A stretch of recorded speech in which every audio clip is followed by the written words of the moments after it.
Ce n'est qu'un petit village. Mais voyez comme l'église est belle. J'ai souvent remarqué dans les calvaires et les églises d'ici ce même style breton. C'est une forme régionale du style gothique. Écoutez les cloches. Allons voir.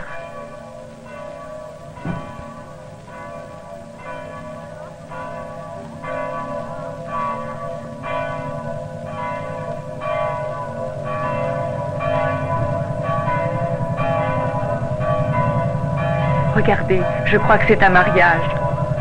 Nous arrivons juste à temps. Voici la sortie des mariés. Oui. La robe de la mariée est bien jolie.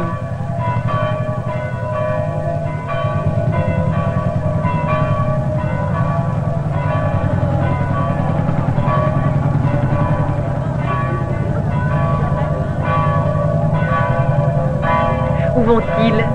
Ils vont se faire photographier. L'appareil est déjà en place.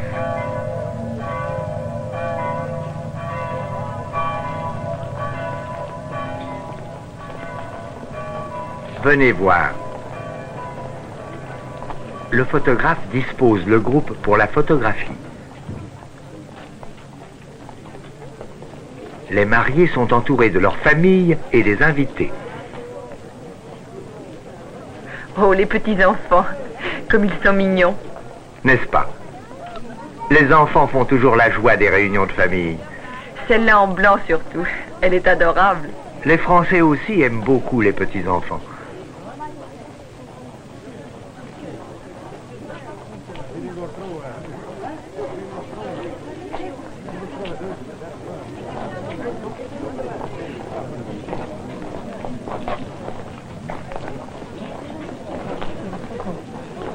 Où vont-ils maintenant?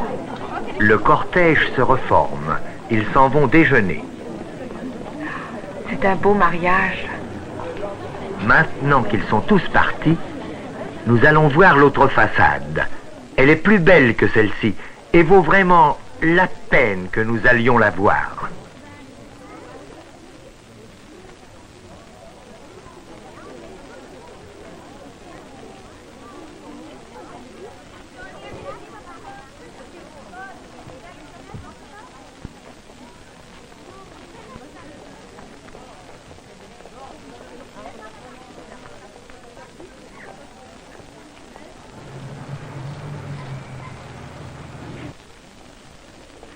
J'aime le portail avec ses vieilles pierres de couleur jaune.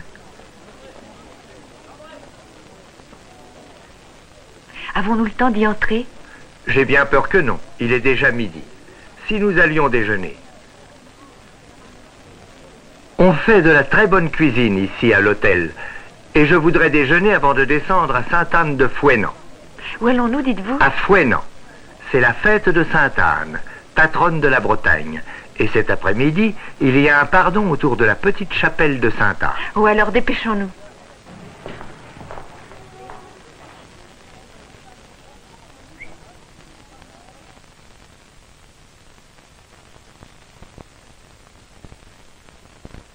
Well, that answers some questions. I took a year or 2 years of French in high school, and I do not remember a lick. Hi, I'm Skip Elsheimer of AV Geeks, and I have a bunch of old 60mm films that I am delighting in showing you, and you guys tune in during lunch, maybe? I don't know, it depends on where you are, and you comment on and absorb the vibes that I'm putting out there. And that was a French film. That was part of a French language course. I have a variety of those. I can't remember how many I actually have, but it's at least 10. And I haven't really sat down. I mean, since I don't remember French, I can't really tell if there's a continuous narrative that goes throughout with the same characters and all that. Maybe one of you who's been watching this can let me know if there's some characters that are similar. In the meantime, I have behind me a 16mm transfer machine, which we call a Telecine. And the Telecine has a camera in it the difference between a film scanner and a telecine is a telecine was designed to transfer film in real time and output a video signal. So the idea would be that it would be recorded to videotape, or it would be sent out via broadcast. It's kind of a film chain is like an earlier version of a telecine.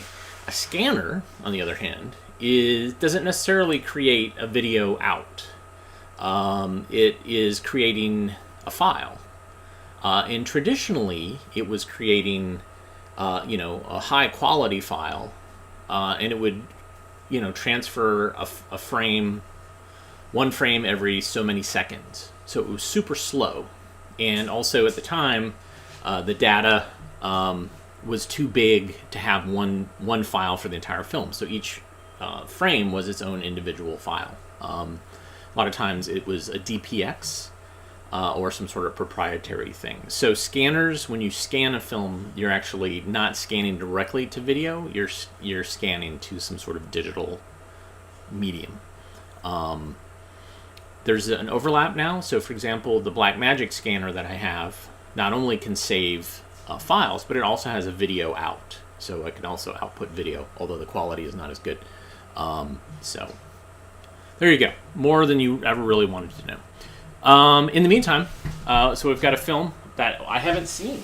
I have no information about it in the database.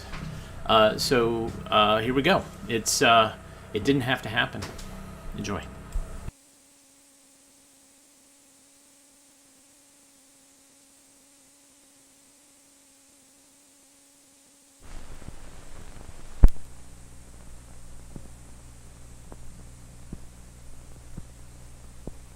They'd say it was an accident, but the men knew, and I knew, that I had killed him.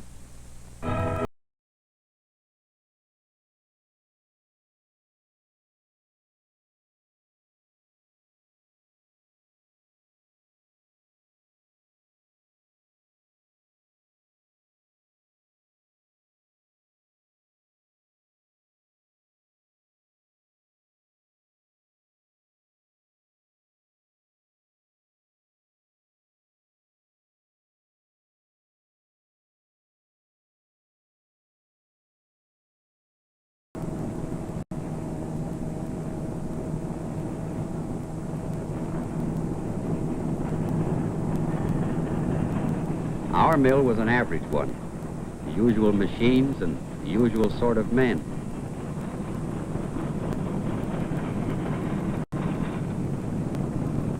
There was Mac on the bandsaw.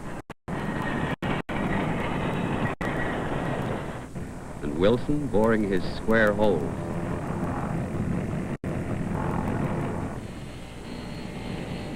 And Lucky Williams operating the ripsaw, as usual without a guard.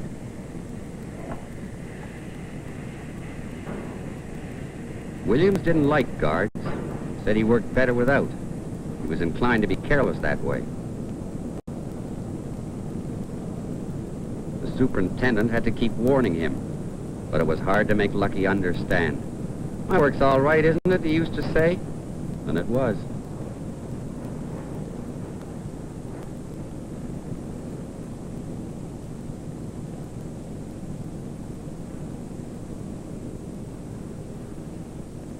Besides, everybody liked Lucky.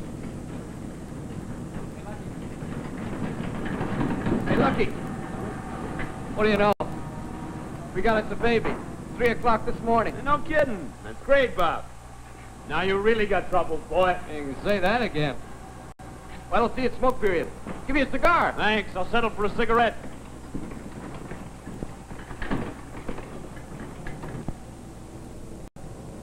Old Armand Trottier operated the shaper. He worked to a different plan. Everything always clean and in good condition. You'd not catch him working without the guard. Not anymore.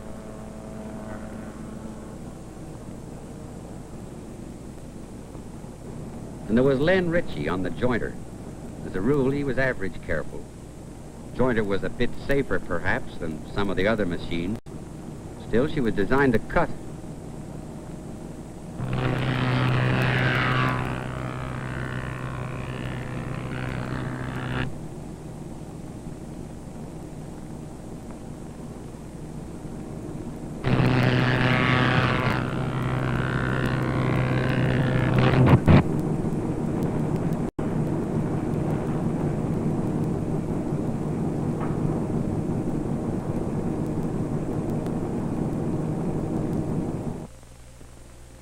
Now look, men. I don't care what your work is.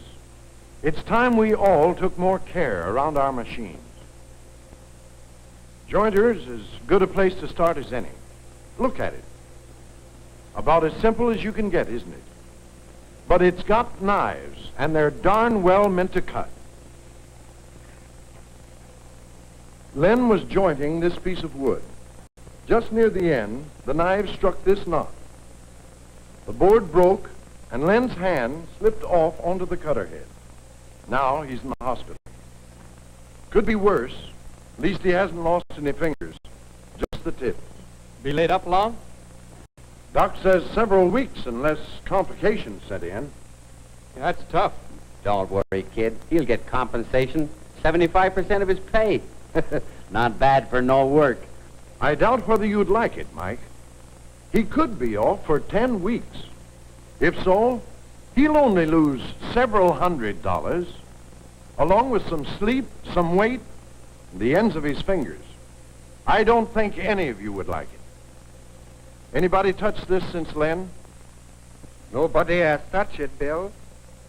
Then it's perfectly clear he wasn't using the leg of mutton guard, which would have helped to prevent the accident. This thing's designed to cover the cutter head, and he wasn't using the push block. Even if the wood does kick back, there's still the block between the fingers and the cutter head. Len was asking for trouble. But Len nearly always used the block. Yeah, nearly always. Well, you men know as well as I do that it's the very time when you don't use the guards when something happens. Even so, he was lucky. This is the old square cutter head. I had it replaced with a cylindrical one last year. The cylindrical one fills the table opening no matter what the position of the blades. But this one, if a man's hand went into this, he'd lose it halfway up to the elbow. I guess that's what you'd call being short-handed. You're not the one to be making jokes, Lucky. Come here.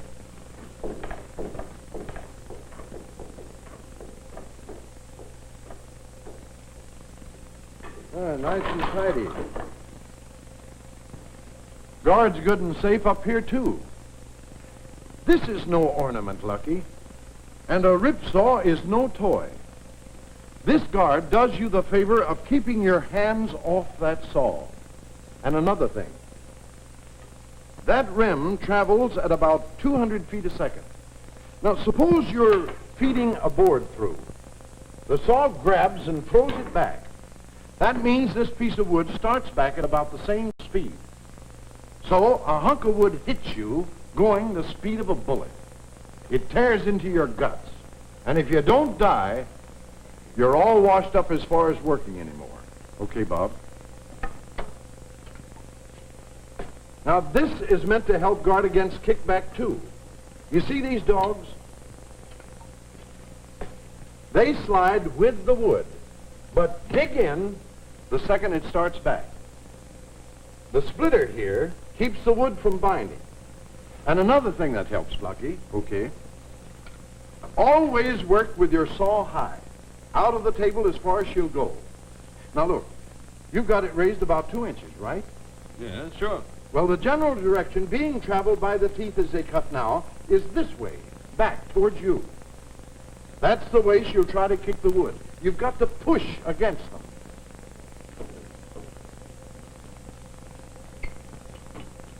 Now, when the teeth come into contact, they're going almost straight down, pushing the work toward the table.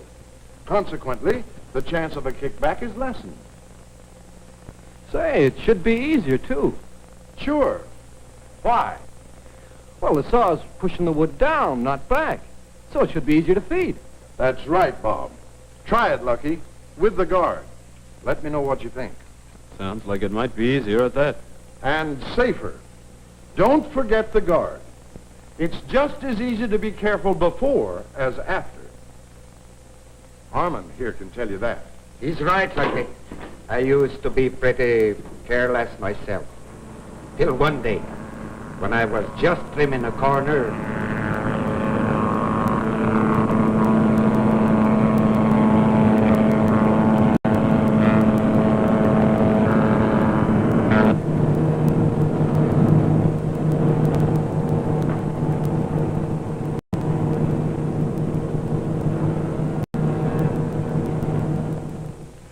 And of course, I was laid off for quite some time. Had lots of time to think about it. But when I get back to work, I made a few changes. Took my shaper apart and checked the knives. They were worn too short. The collars couldn't get a good grip. That's what happened to me. The knives got too loose. I checked the rest of my knives. Threw out all the ones that were getting short. Did another thing. Turned the knives over so that they undercut my work instead of top cutting like I used to. This way, there was always the work between me and the knives. Then I made me a guard, good one, held the word snug. Now, if anything slips, my hand hits the guard. Ever since then, I've had a safe machine. That was 15 years ago. I haven't had an accident since, and I aim to stay that way. Things went well after that. There was a new man filling in for Len Ritchie on the jointer. He was doing okay. Always used the guard and push block. Even Lucky Williams was doing better.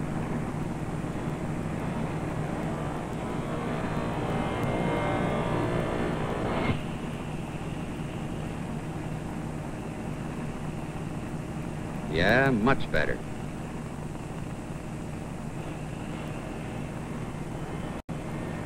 But habit is mighty hard to break.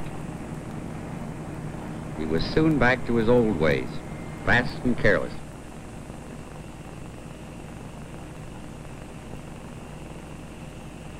But Lucky figured the saw with his name on it hadn't been made. All a man had to do was keep a good grip, a steady hand, and a keen eye. That's all.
I knew then that I, Lucky Williams, had killed a man, sure as though I'd done it with my own hands. And it didn't have to happen.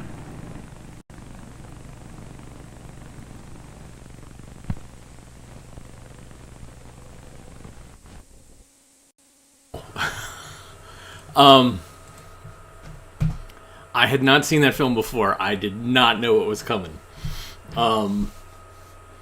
That was nuts. And it's a good film. It still holds up, man. Even though it's black and white and everybody's Canadian. Yeah. Holy cow. Yeah, so I hope that didn't put anybody off on their lunch. I hope nobody was having a chocolate sundae with chocolate sauce. But yikes. Man. Anyways, all right, well, how am I going to rebound from that one? That was something. Yeah, let's learn about water for farm and city. Woo.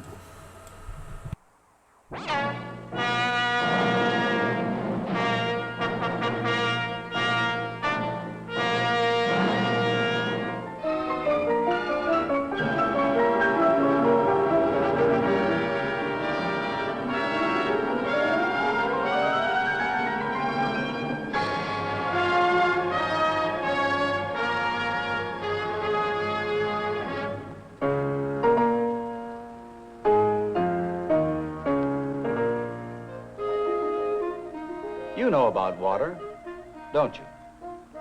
It's something you drink, cool and refreshing.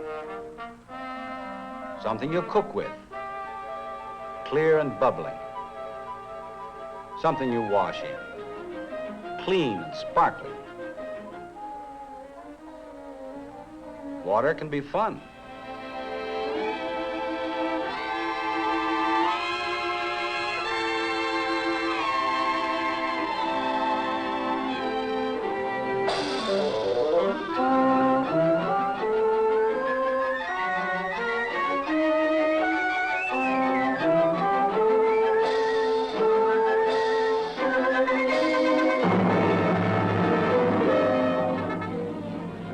Water can be trouble, disaster.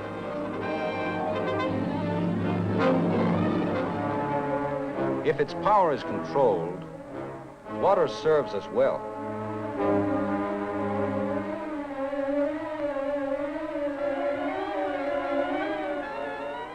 Water power makes electricity.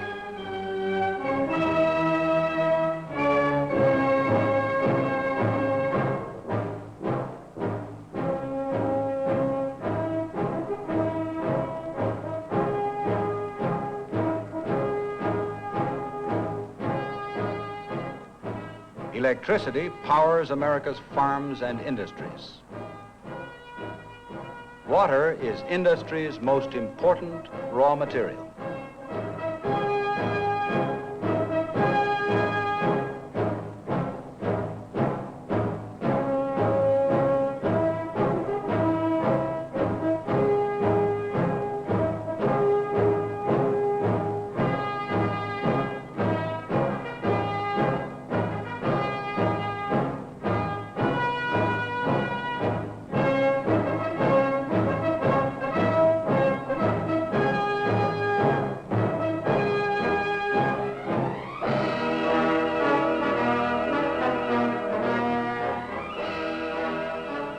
But water can be bad, polluted, fouled by man himself.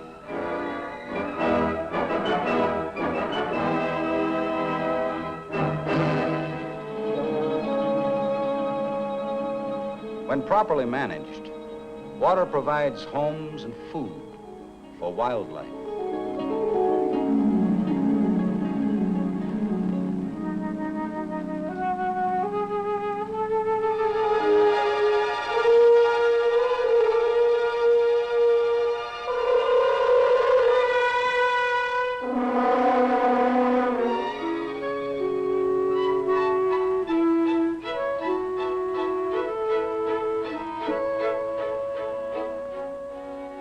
Yes, water serves us in many ways, especially in helping to grow the food we eat. Water for both farm and city comes from the sky. Most of it falls as snow or rain. The water collects in thousands of natural drainage basins called watersheds. Watersheds as small as the Forest Brook and as large as the Mississippi River Basin. Nature takes care of the water that falls on well-managed rangelands or protected forests. Nature's cover cushions its fall, drains it off slowly and safely. But where there are no trees or grass, that's a different story. The farmer, rancher, or forester who takes care of the land also takes care of the water. The two go together. His welfare depends on it, and so does the welfare of us all. The water supply for our cities relies largely on how well our forests, our farmland, and our rangeland are managed. Let's look in on some American farmers and ranchers, say in Colorado, in Iowa, Washington State, Maryland, which sometimes gets more than its share of water. Let's start in the Yakima Valley in Washington, at the apple orchard and home of this fruit farmer.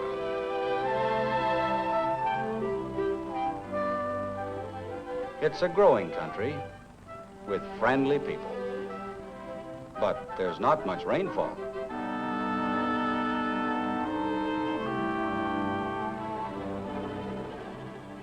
Having to buy all the water he turns into apples, he's become an expert on managing and conserving water. Farmers here look at the distant mountain and see the water they'll be using. Their reservoir in a national forest is the snow high on the peaks. Snow that melts gradually and turns into bubbling streams on the way down the long slopes.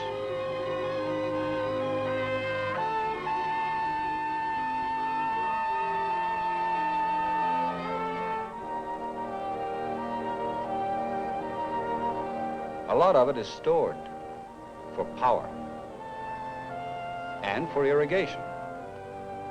Men guide its flow. They channel its path. They even bored through the mile-long core of a mountain to speed it on its way.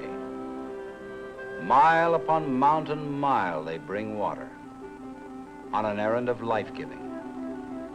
They bring it at last to the very soil itself.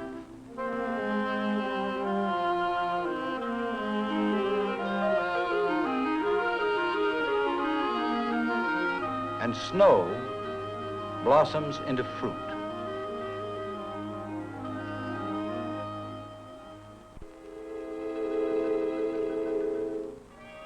Thousands of miles to the east, another struggle with water is going on. Along the low banks of the Pocomoke River on the eastern shore of Maryland.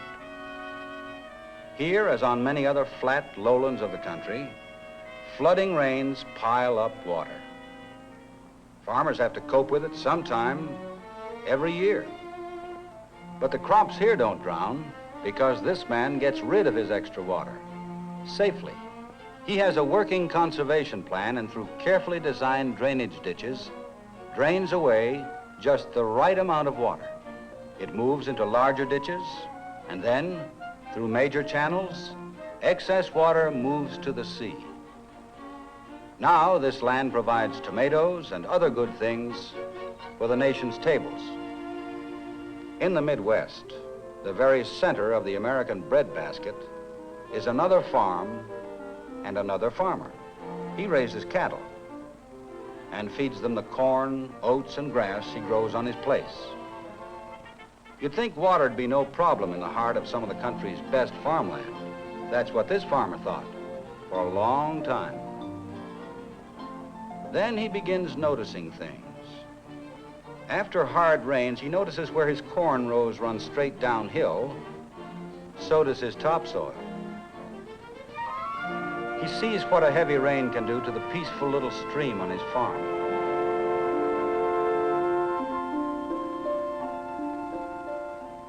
A stream that feeds a river, one of many streams that turn a river into a rushing destroyer.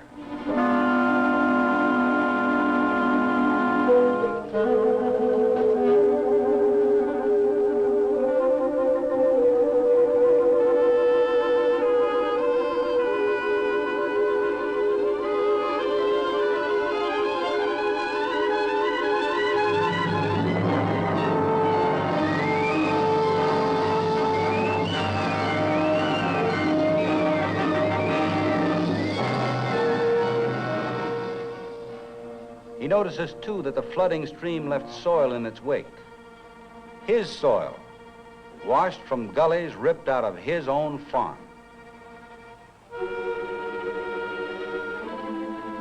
Then he looks about him at the conservation work of some of his neighbors and learns a lesson. Soon he has a conservation plan working on his place, every acre of it, to save soil and water. You notice one of the practices right away, contour strip cropping. And so when it's haying time on this farm, the whole family has to help. There's so much hay to get in.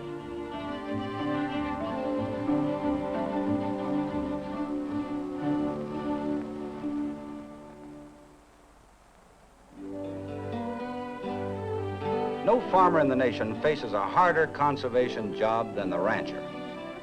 For out where the West begins, the water leaves off. Here in southeast Colorado, every drop of water is precious. Most of the year, there just isn't enough water in the Purgatory River. And the water of the Frioli Creek that runs right through this ranch is so alkaline, the cattle can't drink it. So for some of the water for his stock, this rancher has to go straight down, 600 feet or more. That makes well water in this country pretty expensive. Man-made ponds catch the rain and snow that falls.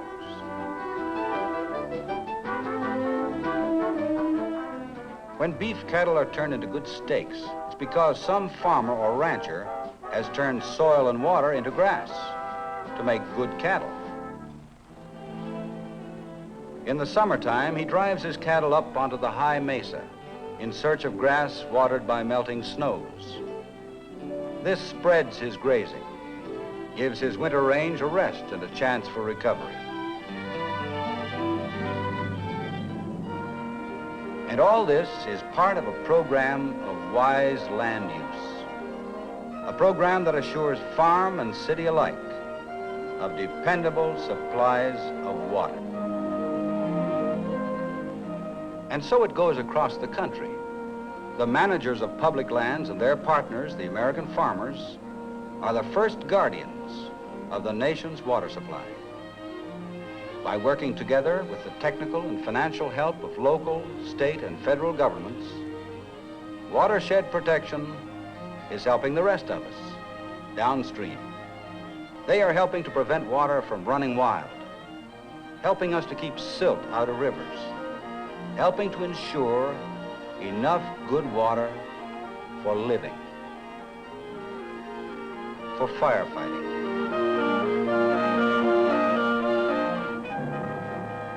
for steel.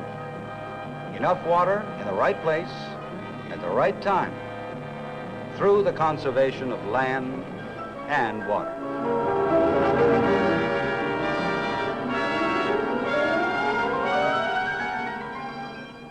Life-giving water for the farms and cities of America today.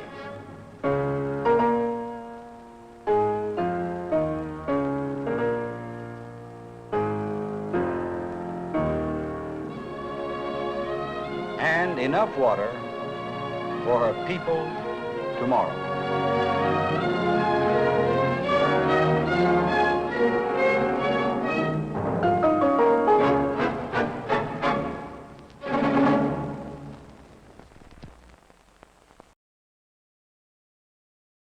So all of this is fascinating, but it's also very, very important now in California because of the drought conditions in Colorado.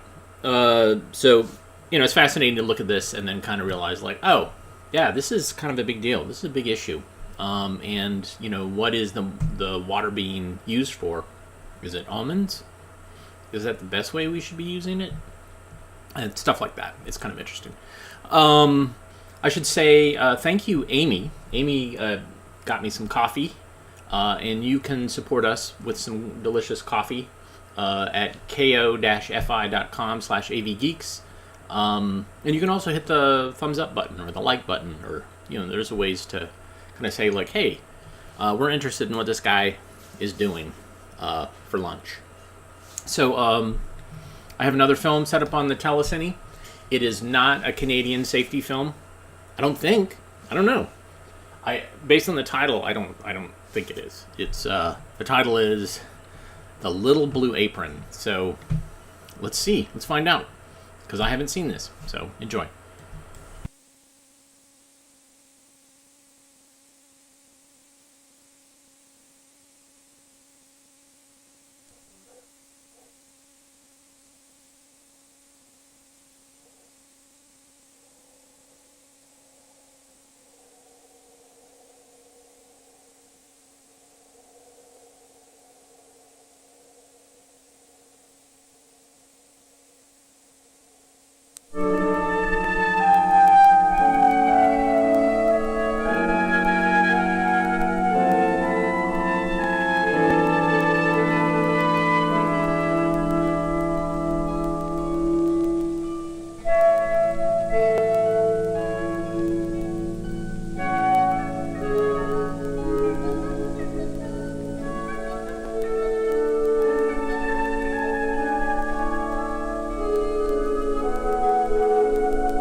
Oh, YouTube.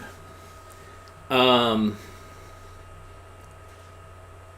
knows, man? Was it the music? Was it the... it's interesting that I've had this problem with Russian and Eastern European things, like animation. So somebody is in Eastern Europe or is claiming these and making it hard and have a pretty severe thing where it just doesn't show up a warning. It actually like stops things. So hopefully there won't be long running implications for this. I'll see if I can start and stop it on